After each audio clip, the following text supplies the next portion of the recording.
As reações aos ataques de 7 de outubro de 2023 chamaram a atenção da socióloga Eva Illos. Afinal, nos círculos progressistas, o dia seguinte não foi marcado apenas pela solidariedade às vítimas israelenses e inequívoca condenação ao Hamas. Em Nova York, Paris ou São Paulo, muitos celebraram os assassinatos como um ato de resistência. Nascida no Marrocos e radicada parte do ano da França, parte em Israel, a autora do livro 8 de outubro, Genealogia de um ódio virtuoso, que é justo esse livro que eu estou falando para vocês, analisa os fatores intelectuais, políticos e psicológicos por trás do antissemitismo, justificado com bases em valores progressistas.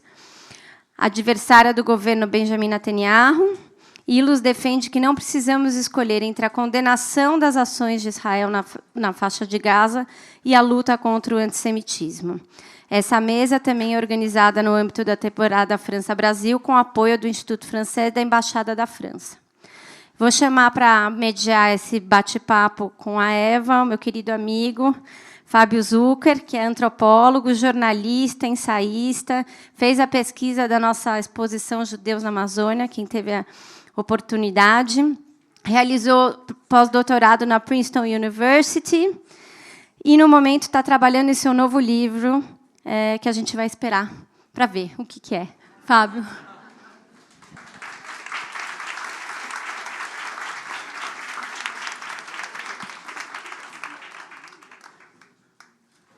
Alô, alô, todo mundo me ouve?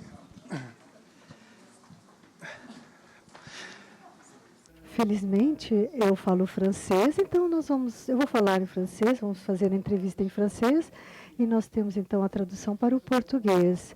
Para os francófonos, peço desculpas, eu vou cometer alguns erros, eu vou fazer a tradução direta a partir do meu script, que está em português.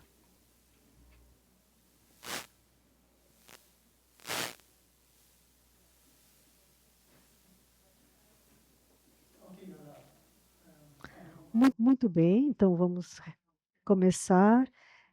É um prazer enorme, uma honra e uma grande responsabilidade estar com você hoje nesta entrevista com uma das mais importantes sociólogas de nossa época, Eva Illos, que é socióloga franco-israelense que nasceu em Marrocos e professora de Ciências Sociais na Escola de Altos Estudos em Ciências Sociais em Paris. Socióloga das emoções, seus estudos fazem reflexões a respeito do capitalismo, a cultura contemporânea, os padrões de consumo e as relações virtuais, as redes sociais, e como essas relações moldam nossas emoções, relações amorosas e individualismo contemporâneo. Eva é autora de obras influentes. Algumas dessas obras estão à venda aqui no museu. Por exemplo, Repicracia, Fabricando Cidadãos Felizes, que foi publicado em português pela editora Ubu. E também O Amor nos Tempos do Capitalismo, publicado pela Zahar. Nesta conversa, no entanto, vamos falar a respeito de outro tema.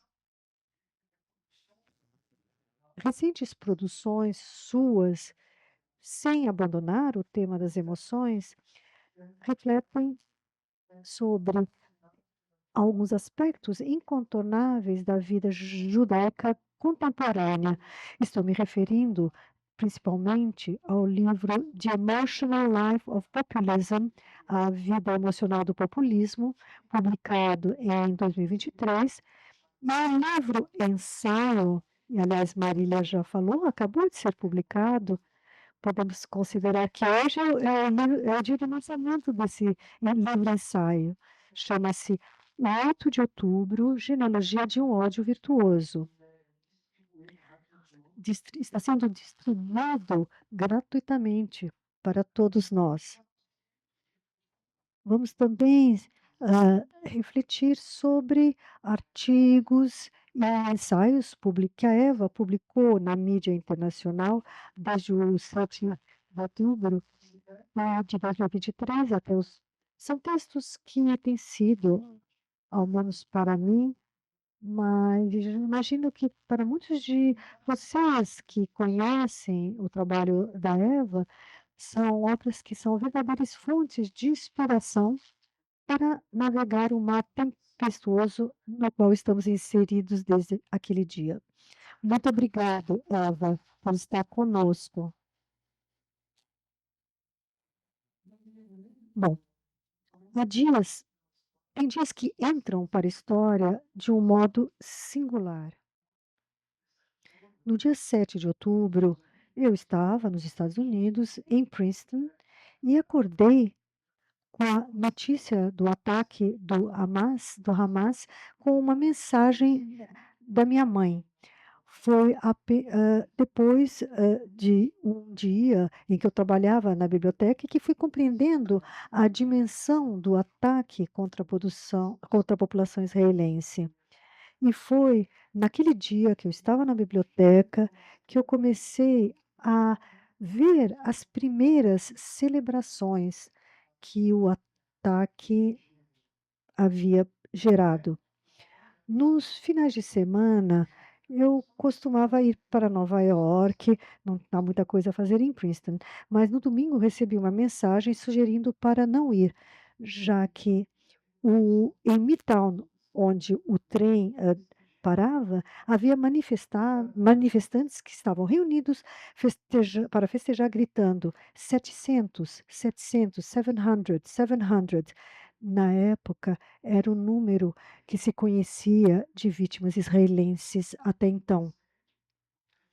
Eva, você começa o seu livro de um modo muito forte, emocionante, e nos dá uma ideia muito clara, aliás, organiza muitas coisas que nós sentimos muito dentre nós, né, nesta sala, naquele dia.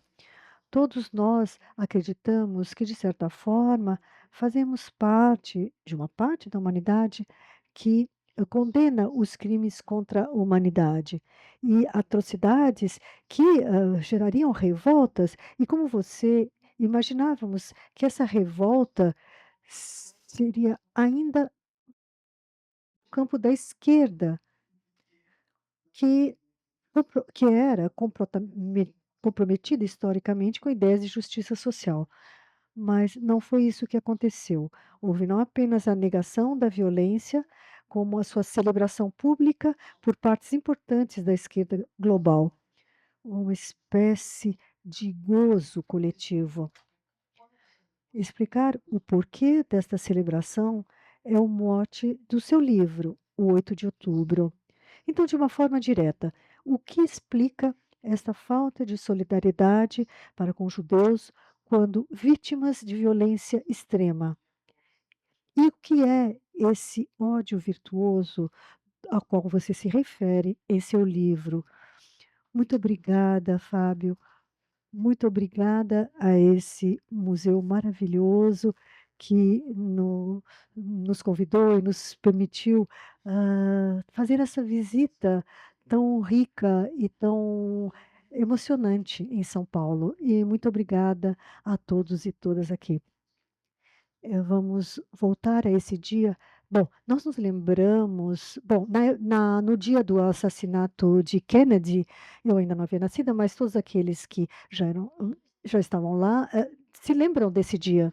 Então, o evento do 7 de outubro, que é um evento militar, um acontecimento militar, uma invasão de território e pogroms executados contra uma população civil. Este é um acontecimento, e o segundo é o de 8 de outubro, que não é militar, mas que se refere à opinião pública mundial. Eu gostaria de lembrar que no dia 7 de outubro, o que impressionou é que as pessoas que estavam cometendo esses ataques estavam usando câmeras GoPro e, de certa forma, eram testemunhas ao vivo desse massacre. E é o que eu chamaria de um novo regime de atrocidades, pois os nazistas, por exemplo, se pensarmos em atrocidades, os nazistas escondiam ou tentavam esconder o que faziam. Portanto, o que foi mais chocante, mais impressionante, é que os criminosos, nesse caso, não escondiam nada, mas não só, queriam que todos soubessem. E, devido às redes sociais, isso se tornou imediatamente um evento, um acontecimento mundial, certo? Agora, o que é extremamente impressionante no 7 de outubro, por um lado, o regime de atrocidades em plena luz do dia, reivindicado, e pelo fato que, através das redes sociais, torna-se imediatamente um evento mundial. Existe um outro acontecimento que é o de 8 de outubro, é este que me interessa. E o que é o 8 de outubro? 33 petições em Harvard começaram a circular, petições de grupos diferentes, mas com um conteúdo muito similar. E esse conteúdo é o seguinte: Israel é responsável pelos crimes. E acho que 10 dias depois, Nan Goldin, a grande fotógrafa, escreveu uma carta que foi assinada por milhares de artistas, dizendo mais ou menos a mesma coisa, ou seja, Israel é o culpado, Israel deve ser acusado. Bom, é preciso refletir um pouco. Eu posso imaginar que eu não posso imaginar, mesmo nazistas, eu não posso imaginar que pessoas sejam assassinadas, mortas, e que no dia seguinte eu tenha esse reflexo de escrever uma carta dizendo que são essas pessoas que são as culpadas. Vocês podem imaginar isso? Imediatamente houve uma inversão acusatória. Não se esperou um período de 6 meses ou até mesmo uma semana. Essa inversão, acusatória ocorreu imediatamente, mas não foi apenas isso. Houve também, como você dizia, uma celebração. Bom, eu talvez esteja enganada, mas eu não me lembro de um massacre que tenha produzido tantas celebrações no mundo inteiro. Foi em Berlim, foi em Nova York, foi na Austrália, foi em Brighton, ainda não em Londres, um pouco depois em Paris, na Place de la République. Esta celebração, como você diz, se tornou imediatamente mundial. E por que isto me interpelou, me interrogou imediatamente? É porque desde o século XVIII, a compaixão se tornou um traço obrigatório, diria eu, de nossa moral. Não temos de ter compaixão pelas vítimas de um massacre. Não apenas isso. Eu diria que a, o movimento, aliás, e político ao qual eu pertenço foi a esquerda, e a esquerda sempre teve como profissão de fé a de ter compaixão por todos, a tal ponto que este tema da compaixão tinha se tornado um tema de derição pela parte da direita, um tema de zombaria por parte da direita. Mas foi no dia 8 de outubro que a esquerda reivindicou a sua indiferença absoluta, uma inversão em sua acusação e uma alegria, então Isso, meus livros eu sempre escrevo, eu sempre escrevo livros quando eu preciso compreender algo. Quando eu vejo algo impossível de entender, de compreender, eu escrevo. O tipo de análise que eu faço com relação às emoções é uma análise que comporta a vida emocional, o fato, por exemplo, de que o amor romântico tem uma certa importância, então eu explico as emoções pelas ideias. Para mim, as emoções e as ideias estão estreitamente ligadas, correlacionadas. Eu pensei, essa falta de compaixão deve provavelmente estar ligada a uma história das ideias, e foi o que eu tentei fazer.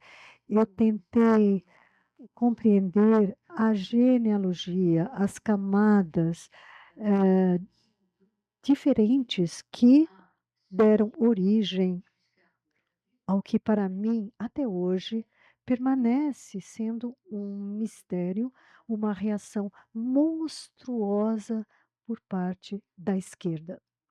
Então, para mim, em uma só frase, porque eu gostaria que vocês lessem esse livro, é o que eu chamaria de perfect storm, foi o que aconteceu naquele dia, no dia 8 de outubro. Foi o encontro, a tempestade perfeita, foi o encontro, a convergência de vários processos em curso na sociedade ocidental há cerca de 50 anos.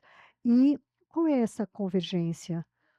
Em primeiro lugar, uma forma de pensar no poder que, que penetrou, que invadiu as ciências humanas, e aí eu estabeleço a genealogia, por exemplo, da ideia de que as estruturas permanecem as mesmas. Vocês sabem, existe a questão, aquela ideia do colonialism settlement, o colonialismo de ocupação.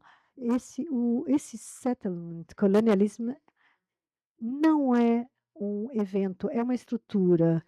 Então, se é uma estrutura, essa estrutura é a mesma, quer se fale da Austrália, dos Estados Unidos ou de Israel. Agora, Israel não se construiu da mesma forma que Estados Unidos, Austrália ou Canadá. Eu estou dizendo isso só para ilustrar essa forma de pensar, né, através de um exemplo. Agora, eu acho que é preciso traçar novamente o papel da União Soviética, assim como a forma como a União Soviética tem tentado durante, nos anos 50 em específico e depois na Guerra Fria em geral, tentou sempre promover uma propaganda antisionista, antissemita, que penetrou desde os anos 50, 60 nas grandes organizações internacionais. Também temos o panarabismo, né? Panarabismo árabe, Al-Nasser, por exemplo, que tinha suas próprias razões de ser antisionista. Depois tem a Irmandade Muçulmana, que depois dos anos 30 se aliou ao nazismo e que é uma organização, um movimento fundamentalmente antissemita, né? Algo que eles reconhecem que eles gostam do ódio aos judeus no nazismo. E, por fim, eu diria que tudo isso vem sendo coroado, de certa forma, ou melhor, sintetizado num pensamento descolonial. Então, eu vou repetir essa expressão, né, the perfect storm. Todas essas correntes intelectuais, ideológicas, essas categorias de pensamentos, categorias mentais que coincidem, convergem e fazem com que Israel passe a ser percebido como uma espécie de síntese do mal do Ocidente. Israel se torna, ao mesmo tempo, o símbolo e a metonimia do Ocidente de todos os pecados e crimes cometidos pelo Ocidente. Só que tem uma diferença. São quase 2000 anos em que se tem pensamentos, tesouros que foram inventados para alimentar o ódio aos judeus. Então existem todas essas correntes de pensamentos que se agarram, digamos, ou melhor, que florescem numa terra, aliás, depois da Segunda Guerra Mundial, já não era mais tão cool ser antissemita, né? Cool. Eu diria que agora já encontraram uma nova forma de fazer do antissemitismo uma coisa cool, né? Obrigado, muito obrigado.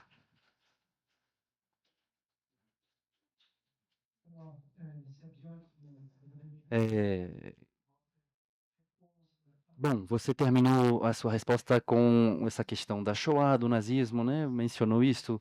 Eu acho que isso também nos abre um pouco o caminho da segunda pergunta que eu gostaria de fazer, Eva. Gostaria de começar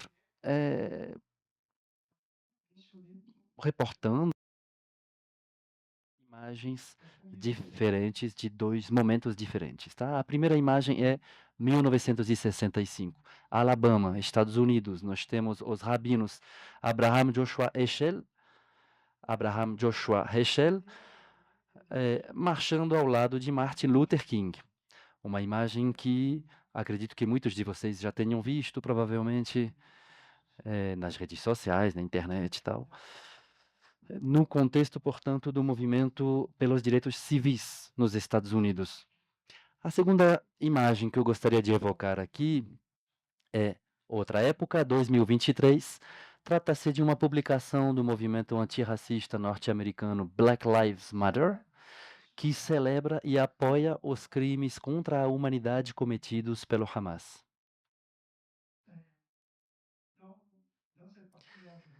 Nessa parte sua do seu livro, você se concentra em específico numa análise histórica, sociológica da experiência norte-americana, né?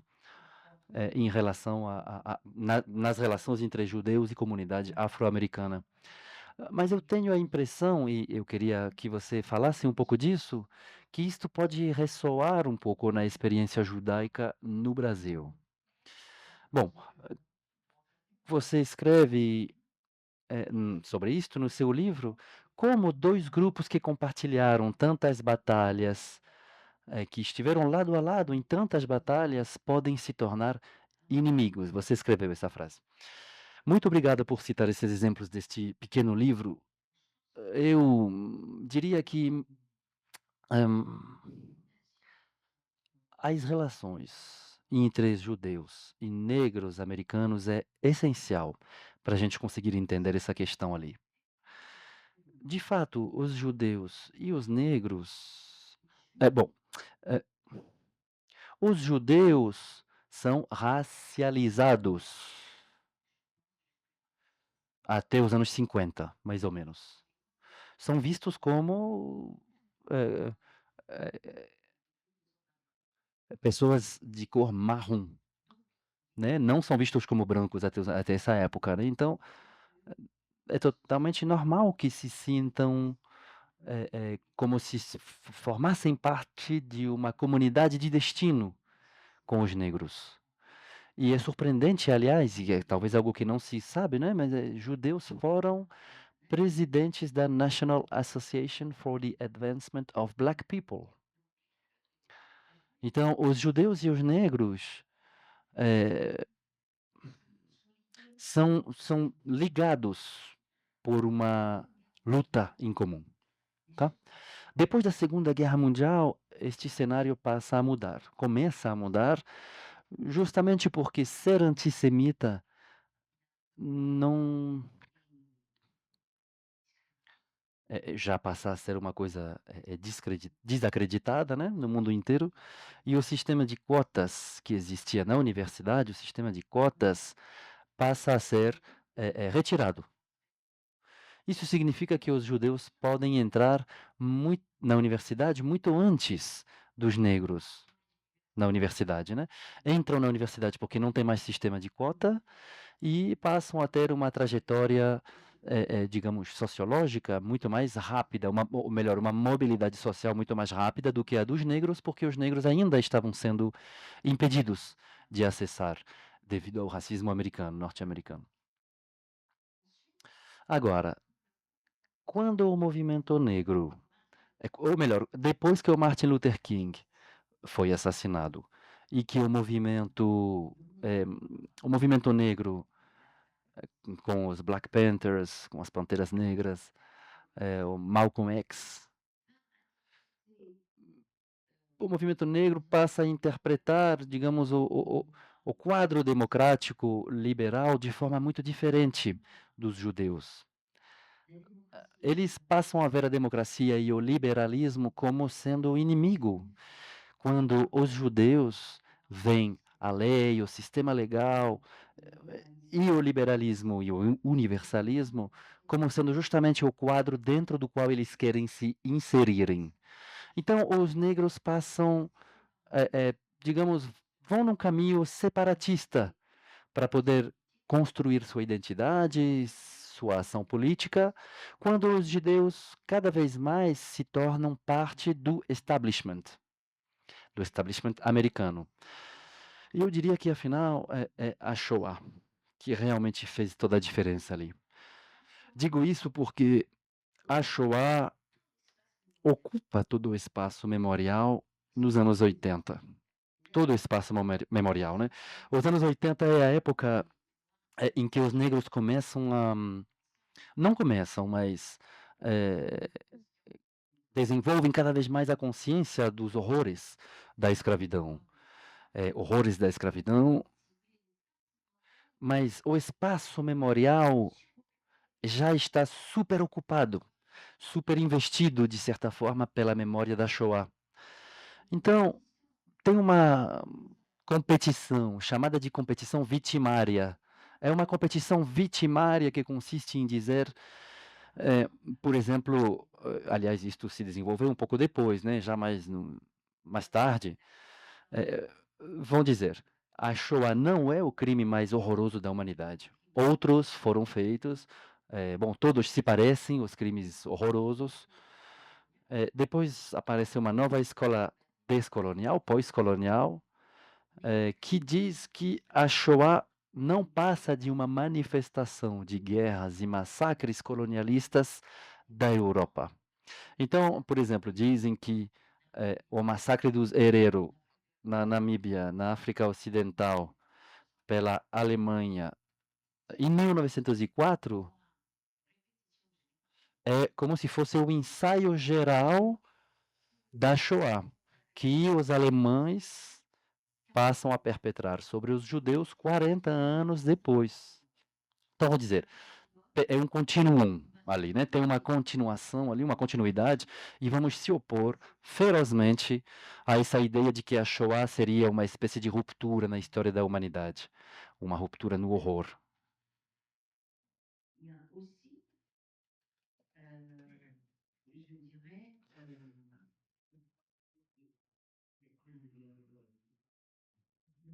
Eu diria também que as identificações dos negros passam a mudar a partir deste momento. Se você vê na África do Sul, por exemplo, Mandela, no início, ele era muito apoiado por judeus. E Mandela pensou a causa negra no contexto do apartheid, né, no país do apartheid, pensava nos negros como pensava nos judeus. E na época Israel era um modelo. Qual que era o modelo? Estamos sendo massacrados, dominados, oprimidos, e com resistência, resiliência e vontade a gente consegue. Mas este jogo das identificações se inverteu. E eu acrescentaria aqui, aliás, que o Mandela é apoiado pela comunidade judaica, ou pelo menos por muitos judeus. Nos anos 70, essa lógica já se inverte e a causa palestina, depois da Guerra dos 6 Dias, e muito mais depois da Guerra do Kippur, isto é invertido, né? A ANC, African National Congress, ou Congresso Nacional Africano, passa a se identificar aos palestinos. Nos Estados Unidos também. E peraí, que eu vou acrescentar uma coisa, desculpa. A União Soviética, em 1975, tá, consegue votar a resolução 3379 na ONU, dizendo que o sionismo era racismo, teocrático e que Israel era um país de apartheid. Apartheid. A partir do momento que essa palavra apartheid é pronunciada, tudo passa rola essa virada, digamos. E não é mais possível, deixa de ser possível, nem pelos judeus americanos, nem pelos negros sul-africanos, de se identificar a Israel e ao sionismo.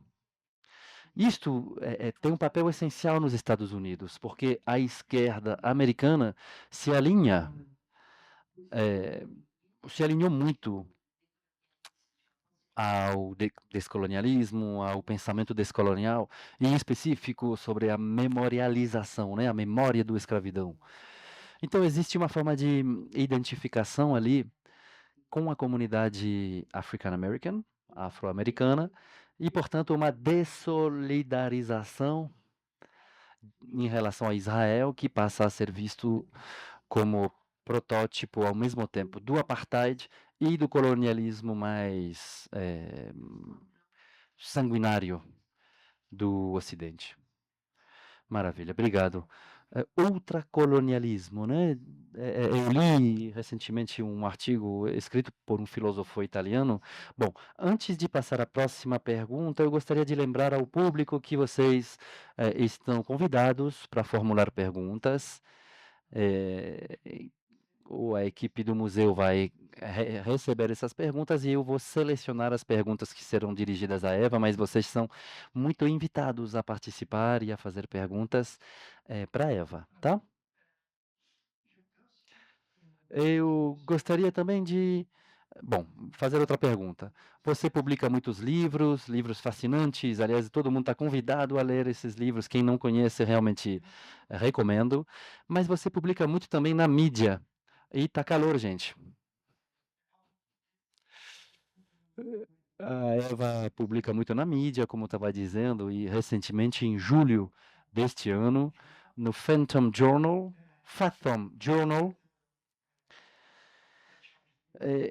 você se coloca a uma árdua tarefa: desmascarar a farsa do antisionismo. Desmascarar a impostura do antisionismo, sim.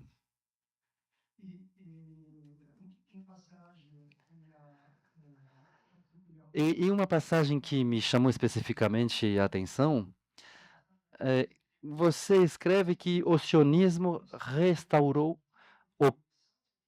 o senso de dignidade do povo judeu. Eu gostaria de falar um pouco sobre essa ideia. Você formula as coisas de maneira muito claras, em específico sentimentos, emoções que nós sentimos em várias ocasiões na vida, né? Com amigos, com colegas de trabalho, com colegas de militância. Trata-se de uma falsa separação entre antissemitismo e antisionismo. Em várias ocasiões a gente ouve, em específico desde o 7 de outubro, amigos, pesquisadores, colegas que dizem: eu não sou antissemita, eu sou antisionista. Bom, por que você considera que essa separação é difícil de se sustentar? Muito obrigada pela pergunta, é uma pergunta central. Eu acho que boa parte daquilo que eu chamo de esquerda antissemita se diz ser apenas antisionista, né? Então essa questão ela é crucial para entender o que está acontecendo. Bom, uma estratégia que muitas pessoas de esquerda desenvolveram, em específico pensadores palestinos como Rashid Khalidi, consiste em dizer: tem muitos judeus que eram antisionistas. Vejam, o Bund era antisionista. Veja os judeus ultra-ortodoxos, antisionistas. Então, isso significa que eu posso ser antisionista, de boa. Primeiro, eu acho que este argumento é um argumento de má-fé. Porque ser antisionista antes mesmo da existência de Israel quando era um debate dentro da comunidade judaica para saber se o judaísmo era mantido pela religião ou se pode haver um projeto político e nacional, não é bem a mesma coisa do que ter este posicionamento depois da criação do Estado de Israel por pessoas que pensam que ter um Estado judaico no mundo é má ideia, né? Então é preciso recusar este tipo de argumento que, ao meu ver, é um argumento desonesto. São argumentos desonestos. Gostaria de acrescentar uma coisa. É incrível como que a esquerda progressista, desde os anos 60, 70, foi atuando. Desde essa época, a esquerda progressista fez dos grupos o único juiz das ofensas, ou daquilo que constitui uma ofensa contra uma identidade. Ou seja, se um homem disser, quando eu falei que ela tinha um belo traseiro, não passava de um elogio. E quando a mulher diz, não, isso é assédio. É a mulher que está sendo ouvida, hoje pelo menos. E é graças à esquerda progressista que a pessoa que está sendo ouvida é a pessoa que numa interação tem menos poder, não é? Foi feito isto com as mulheres, foi feito isto com os homossexuais, com os negros, quando vivem, enfim. Fizemos isso com todas as minorias. Só uma minoria não recebeu esse mesmo tratamento, a minoria judaica. E por quê? Porque para os judeus, Israel faz parte. É como se Israel, para um judeu, é como se fosse a parada gay para uma pessoa homossexual. É a forma que um judeu tem de caminhar com cabeça levantada, com dignidade. Justamente porque Israel torna os judeus menos vulneráveis diante dos caprichos e da violência do mundo.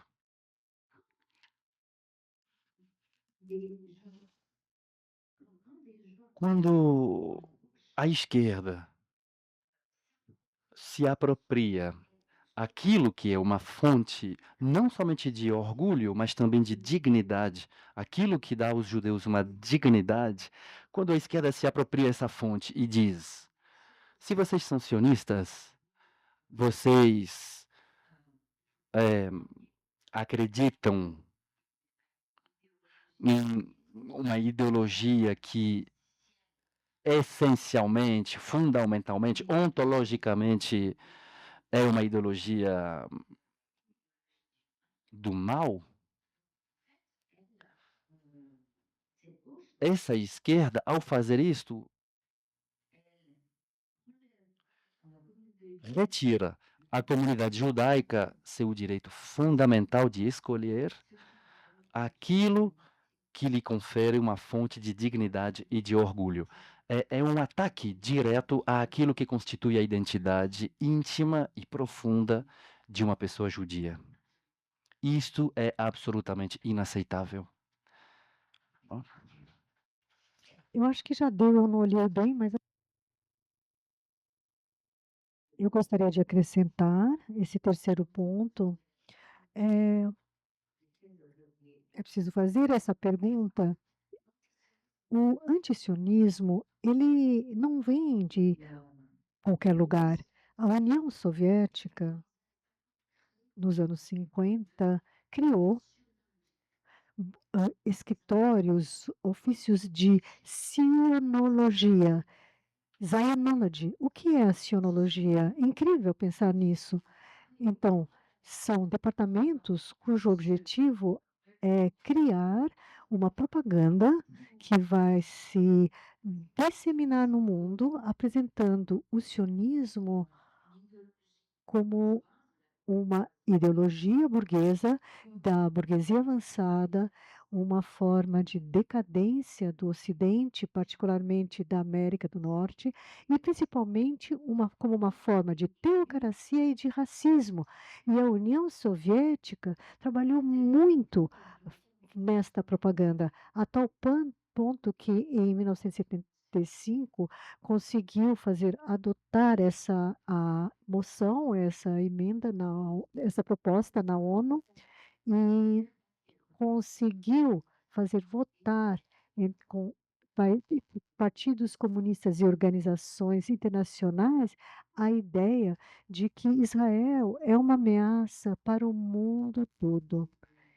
E esta é a ideologia que nós encontramos em ativistas ecologistas tais como André Assmann, que é uma coisa totalmente, é um delírio quando dizem que Israel é culpado pelo aquecimento global, pela crise climática, enfim, há variações, há diferentes versões dessa ideia.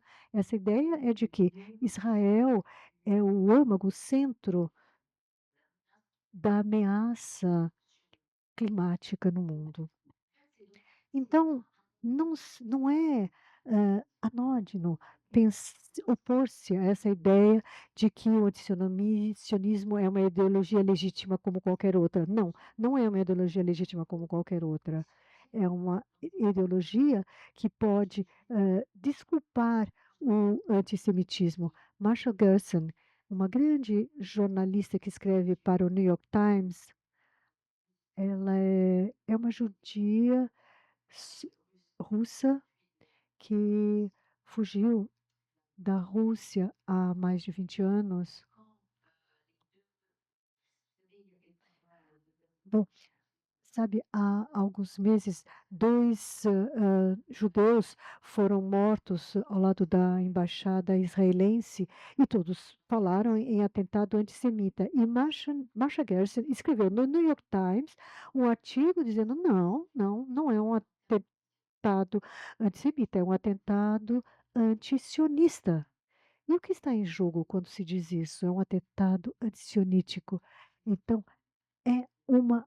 ah, não é ódio, é uma opinião. Então, é menos grave. Em suma, é o que está em jogo desde o 7 de outubro. Há tantas ideias loucas que estão aí presentes na esfera pública, cuja função é de desculpar a ideia de que se pode matar judeus, que isto é desculpável e que é compreensível matar judeus. Muito obrigado. O que há de mais absurdo nesse argumento é que é sustentado com a ideia de que os judeus controlam a mídia, os meios de comunicação. É até mais estranho. Aliás, eu gostaria de acrescentar que quando eu escrevi um artigo no jornal inglês que se chama Ferrum, eu fui desprogramada pelo meu editor grego, ou seja, meu editor grego não trabalhou mais comigo. Ele achou que o fato de eu ser sionista fazia com que eu não merecia mais ser publicada por ele, por ser sionista. Então, se a gente pensasse naquele aviso, judeus não são bem-vindos, agora nós temos sionistas não são bem-vindos. Bem, agora uma pergunta da plateia, do público. Depois eu vou continuar com as minhas perguntas. É uma pergunta de ordem pessoal, mas que faz referência a situações que muitos de nós sentimos ou conhecemos nos últimos 2 anos. Você deixou de ser uma pessoa de esquerda após o 7 de outubro? E qual é o lugar que resta para nós no espectro político? A direita seria uma alternativa para os judeus frustrados com a esquerda? Bom, essa pergunta não é nenhuma pergunta pessoal, é uma pergunta excelente e muito importante. absolutamente está claro que uma esquerda tal como a de Jean-Luc Mélenchon, La France Insoumise, a França Insubmissa, não não pode mais ser uma opção para um judeu ou uma judia que fosse até vagamente judeu ou judia, pois esta é a parte política que é antissemita e que pouco se importa se for qualificado como antissemita. Aliás, Jean-Luc Mélenchon demonstrou isso várias vezes, nem vale a pena comentar. Existe uma esquerda progressista, a esquerda progressista americana, aliás, é uma esquerda com a qual eu não me identifico mais de modo algum. Mas eu vou contar para vocês por que eu continuo sendo de esquerda. Eu acredito que em uma sociedade tão complexa quanto a nossa, existem tendências que não conseguimos controlar, e são tendências de acumular o poder, de esconder o poder, tendências para oprimir os outros. De certa forma, o poder tem uma maneira muito específica de aumentar sua força ao desumanizar os outros. Para mim, a esquerda é uma forma de resistência contra a brutalidade do poder, particularmente do poder econômico. Se a esquerda não existisse, a- o que torna nosso mundo tolerável e até agradável, tudo isso não teria existido. Então, para mim, trata-se de recriar, de repensar a esquerda hoje. Para mim ficou claro que após o 7 de outubro, ou seja, e 8 de outubro, trata-se de uma falência não apenas moral e política da esquerda. Por que política? Porque a esquerda teria seria aquela que encorajaria a paz, que estabeleceria a ponte entre duas populações, teria criado solidariedade entre os palestinos e judeus que trabalham para a paz. Em vez disso, produziu um discurso de guerra e de ódio. Trata-se de uma falência política e moral total. E com esta esquerda não devemos combinar. Ela tem que ser recriada, refeita.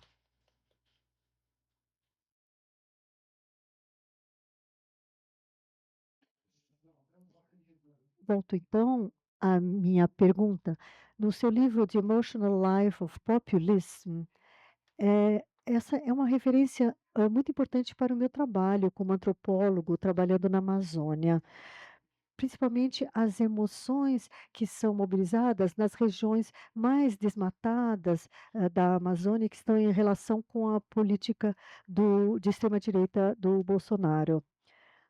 Neste livro, você fala de três emoções negativas que se encontram na base da extrema-direita israelense: o ressentimento, le-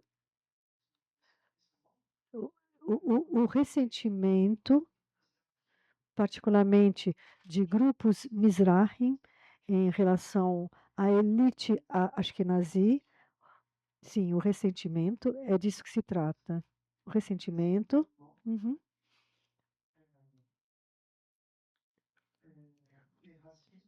E o racismo em relação aos árabes, o nojo da população israelense em relação aos árabes e o medo,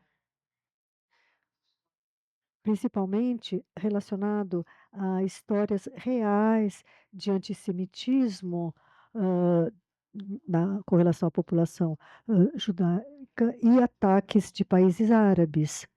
De certa forma, você escreve que Israel foi criado como uma resposta ao antissemitismo, para dar dignidade, conforme você disse há pouco. Porém, Netanyahu faz um uso do antissemitismo com outros fins, com outros objetivos. Ele atribuiu ao antissemitismo uma centralidade que não havia sido considerada pelos primeiros políticos ligados ao sionismo.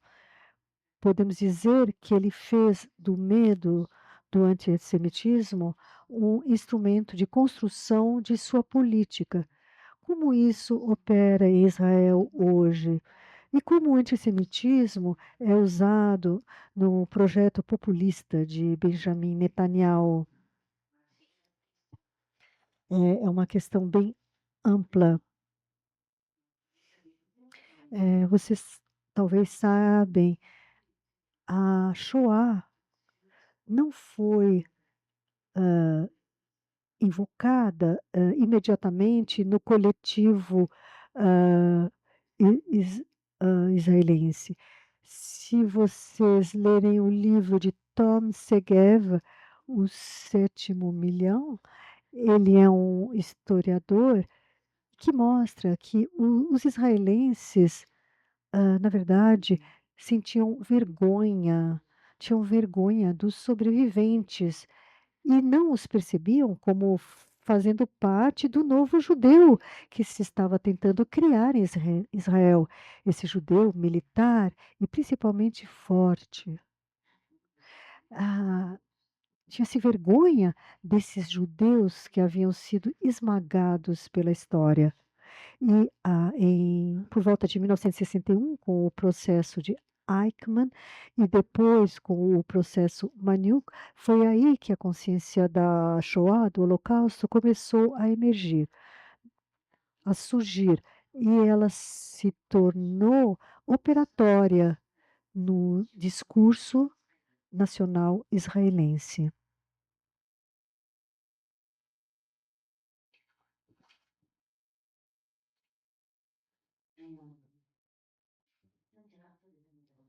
Isso foi a partir dos anos 80. Netanyahu chegou ao poder em 96. Netanyahu, então, faz algo muito importante para compreender a sociedade israelense hoje. Ele cria uma divisão entre os israelenses e os judeus, ou seja, ele se posiciona na sociedade israelense como sendo aquele que representa os judeus, já que os de direita invocavam mais a memória judaica, e os israelenses eram aqueles que queriam se colocar em ruptura, são os Ashkenazi, os leigos, os laicos, o pessoal de esquerda. E quando ele faz isso, ele legitima muito mais a religião, usar a kippah, embora Netanyahu não seja nada religioso, ele começa a usar a kippah e vai ao Muro das Lamentações, ao Kotel, ele vai à sinagoga no Yom Kippur, enfim, uma série de coisas que seus predecessores de esquerda não faziam. Então, para se marcar como judeu e frente a uma população sefaradita que se identificava, ou se identifica muito mais com o judaísmo e se identificava com ele. Então, por outro lado, ele utiliza a Shoah. E utiliza a Shoah também por uma outra razão. Em seu discurso, ele se apresenta como o Senhor Segurança. E a gente vê o que aconteceu em 7 de outubro. É o fracasso pessoal, e quero insistir neste ponto, é o fracasso pessoal de Netanyahu, que não escutou e, no fundo, estava pouco se lixando de todos os avisos que lhe foram dados. É preciso lembrar que o 7 de outubro, essa catástrofe, ele tem uma responsabilidade enorme nisso. Mas ele se apresentou nesses anos todos como o senhor segurança. E diante de um discurso, que é um discurso genocidário do Irã, o Irã é genocida, o Irã quer destruir Israel e os judeus. E é aí que Netanyahu, para justificar a sua política contra o Irã, invocou o tempo todo a Shoah. Esse é, e são os resultados desse produto. Isso fez com que as pessoas de esquerda acharam que isso desqualificava a luta contra o antissemitismo, pois o antissemitismo era utilizado como uma arma pela extrema-direita israelense. Olha, eu não entendo esse argumento. Podemos, podemos utilizar ou usar o antissemitismo como pretexto, por um lado, e o antissemitismo pode existir do outro lado. Ou seja, as duas coisas não são incompatíveis. E o que ocorre atualmente em grande parte da esquerda americana é o seguinte: ela diz, já que o antissemitismo é antissemitismo, ah, é instrumentalizado por Netanyahu, isso significa que ele não existe. E isso está errado. É um raciocínio que está errado. E eu acrescentaria que o fato de que a extrema-direita na França, a Marine Le Pen, o Trump, que flertou com David Duke, que é um nazista totalmente obcecado pelos judeus enquanto supremacista branco, e ele prefere os pró-palestinos do que os judeus. Então, Trump flertou com esse tipo de pessoa, viu? Do, foi o ex-líder do Ku Klux Klan, exatamente. Então, quando alguém como Trump, que também é preciso lembrar, em Charlottesville, quando os neonazistas desfilaram nessas ruas gritavam Jews will not replace us, os judeus não vão substituir-nos. Trump disse, there are very fine people among them, ou seja, tem gente bem legal entre eles. Então, Trump está fazendo então tem esse movimento nas universidades em nome do antissemitismo. Isso mostra até que ponto nós vivemos num mundo ideológico em que tudo está misturado, nós perdemos todas as referências. Nós estamos vivendo numa confusão ideológica e moral muito profunda. É uma confusão de nossas categorias. Tanto a esquerda quanto a direita ou a extrema-direita utilizam ou usam os judeus, cada um deles, para os seus próprios fins ideológicos e deturpam o sentido do antissemitismo. O que me parece importante. A palavra genocídio, utilizada como uma forma de acusar Israel, já estava presente nos primeiros dias da resposta israelense, já no dia 10 de outubro, 3 dias depois.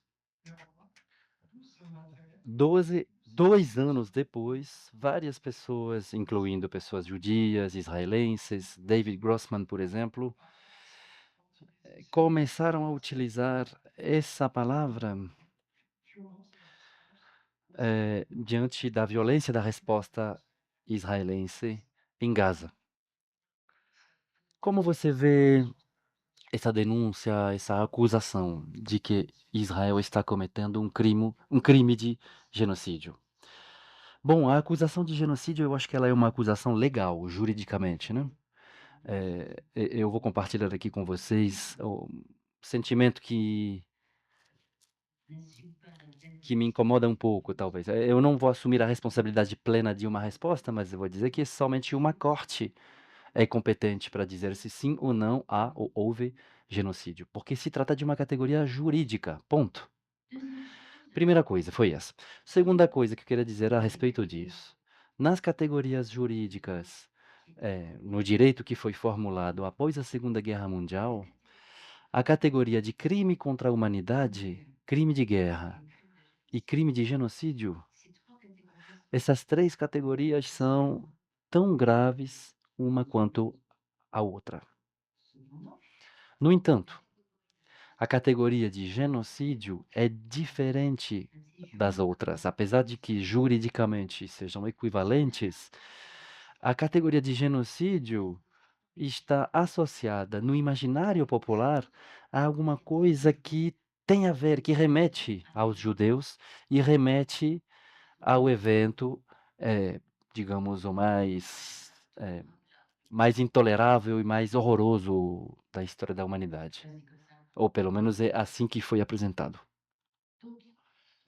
Então, seria o caso de se perguntar: por que tanto se insiste sobre essa categoria?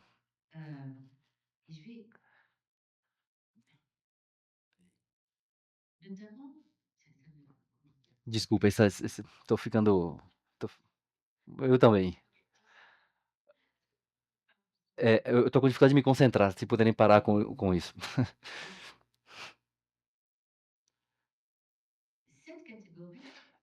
Essa categoria foi, não foi utilizada no 10 de outubro, tá? 3 dias, 2 dias e meio depois do 7 de outubro. Antes que Israel comece a entrar, etc., Riyad Mansour, na ONU, representante palestino na ONU, utiliza a categoria de genocídio. Mas não era a primeira vez que a palavra genocídio era utilizada em relação a Israel. Maurice Barrès, um pensador de extrema-direita francês, 1948, ele fala da criação do Estado de Israel mencionando o genocídio. 1982 também se fala sobre genocídio. Quando Israel faz guerra no Líbano, já se fala sobre genocídio na ocasião de Sabra e Shatila, né? Eu lembro para vocês que tinham árabes, muçulmanos que foram assassinados por cristãos, falangistas cristãos. São os judeus e Israel que foi acusado por estar praticando genocídio ali. Então você vê que faz tempo já que essa palavra genocídio está circulando ali e que sempre que se tenta utilizá-lo, aplicá-lo, não dá certo. E dessa vez deu certo. Deu certo de imediato, por sinal. De imediato mesmo, tá? E o que tem de surpreendente ali? É que o genocídio só pode ser estabelecido após o estabelecimento, digamos, de uma intenção genocida.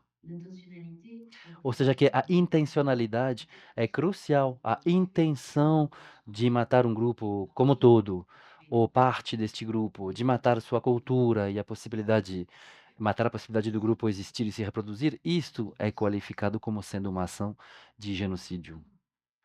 No entanto, existe uma outra categoria em relação ao qual constantemente se declara, constantemente mesmo, desde 50 anos, que declarou que sua intenção é genocida. É o Hamas. O Hamas tem duas cartas, uma de 88 e outra de 2017. As intenções são claras. Depois do 7 de outubro, foi oficialmente dito por eles, vai haver outros 7 de outubro, até que nos livremos dos judeus. O que tem de fascinante ali, repito, tá, nessa discussão, é que houve um só grupo que declarou sua intenção genocida. É o Hamas. Essa intenção genocida nunca foi discutida de verdade pela mídia. O governo israelense de acordo com a Carta Internacional do Direito à Guerra, né, tinha totalmente o direito de responder, retaliar. O que aconteceu depois? Houve um uso desproporcional da força? Sim, claro que sim. Houve crimes de guerra cometidos por Israel? Sim, claro. Ainda que qualquer historiador da guerra diria que qualquer guerra é feita de crimes de guerra. Foram feitos crimes contra a humanidade? Talvez sim. Agora, genocídio, não. A Corte Internacional de Justiça disse de forma clara que não tinha encontrado motivos de pensar que um genocídio estava sendo acontecendo, perpetrado. Então, bom, uma investigação já está sendo feita, vamos acabar sabendo, né? Vamos acabar conhecendo a decisão da Corte Internacional de Justiça, mas é preciso entender que essa palavra ela visa primeiramente uma deslegitimação, não uma deslegitimação, uma forma de expoliação dos judeus, um despossuimento da história dos judeus pelos judeus, né? Porque esse genocídio foi inventado justamente para falar do Holocausto dos judeus, da Shoah, e essa palavra de genocídio, você sabe com que rima? Com que rima essa palavra? Com deicídio. Deicídio. Ou seja, que os judeus, de forma permanente, de 2000 anos para cá, são acusados por terem morto Deus, por terem morto crianças inocentes, por querer controlar o mundo. Ou seja, que a tendência a criminalizar os judeus é tão forte que não se pode não suspeitar o uso dessas palavras por estar querendo ocultar outra coisa e, afinal de contas, tentar impedir, tá? Impedir que seja feita a questão até onde Israel deveria ter ido, quando que Israel deveria ter parado. Não se pode mais fazer essa pergunta de forma sóbria. E eu encerrarei dizendo que eu não sou especialista da história da guerra, mas se for o caso de alguém aqui, eu gostaria de conversar com essa pessoa, mas eu acho que nunca teve na história das guerras, em toda a história das guerras, aliás, acho que nunca teve uma guerra em que o inimigo se esconde em 500 quilômetros de túneis e em que o inimigo usa como tática declarada, por sinal, não é nem escondido isso, a tática de utilizar os civis como escudos humanos.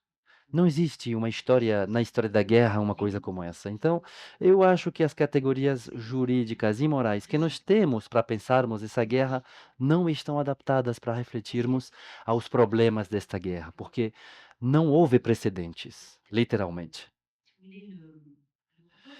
Então, o papel do pensamento é procurar entender quando que se tem algo novo na história acontecendo. E eu diria que o 7 de outubro, por muitos motivos, é sim algo novo. Pronto. Obrigado.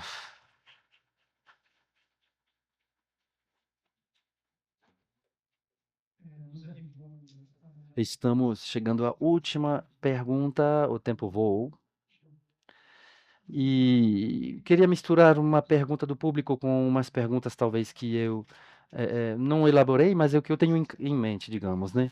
Em relação ao que aconteceu hoje em Israel, você compartilhou, né, sobre manifestação de 400 mil pessoas em Israel hoje. 400 mil pessoas, é isso mesmo. E nós vimos que, de 2 anos para cá, nós vimos que a mobilização da sociedade civil israelense para os reféns, contra a guerra, grupos que eram grupos separados, né? Uns a favor dos reféns, outros contra a guerra, enfim, teve uma mobilização surpreendente em Israel e que já existia, aliás, antes do 7 de outubro, né? Evidentemente, com protestos contra reformas judiciárias do Netanyahu.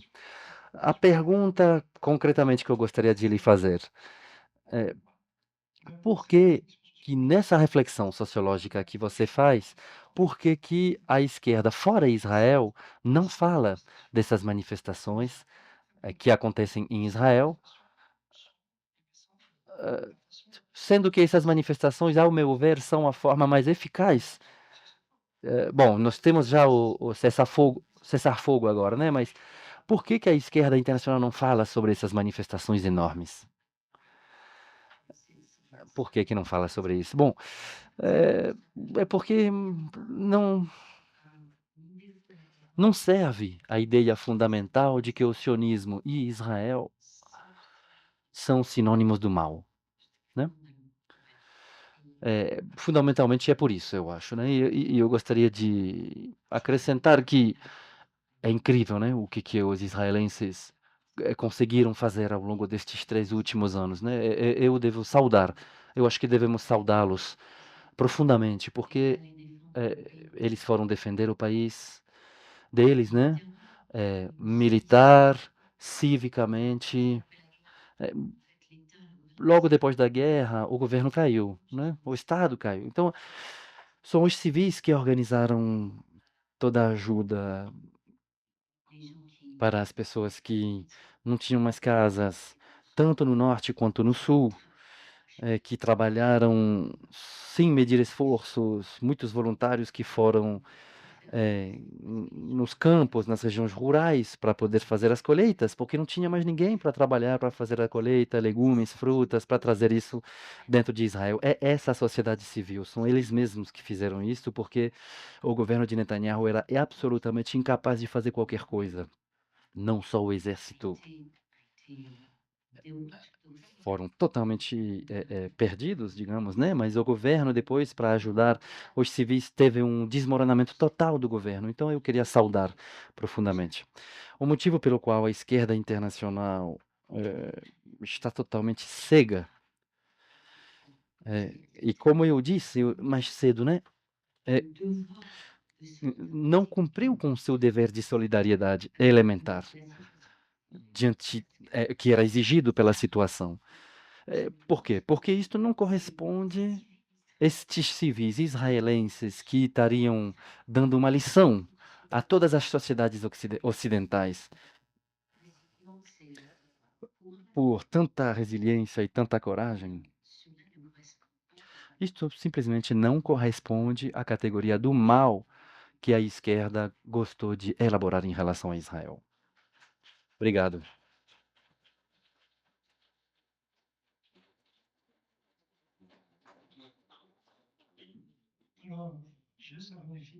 Bom, antes de francês ou português? Eu gostaria de agradecer os tradutores de francês e português, Clary Khalifa e Anthony Tayeb. Eu queria também agradecer os intérpretes de Libras, Ricieri dos Santos e Vânia Mantovan.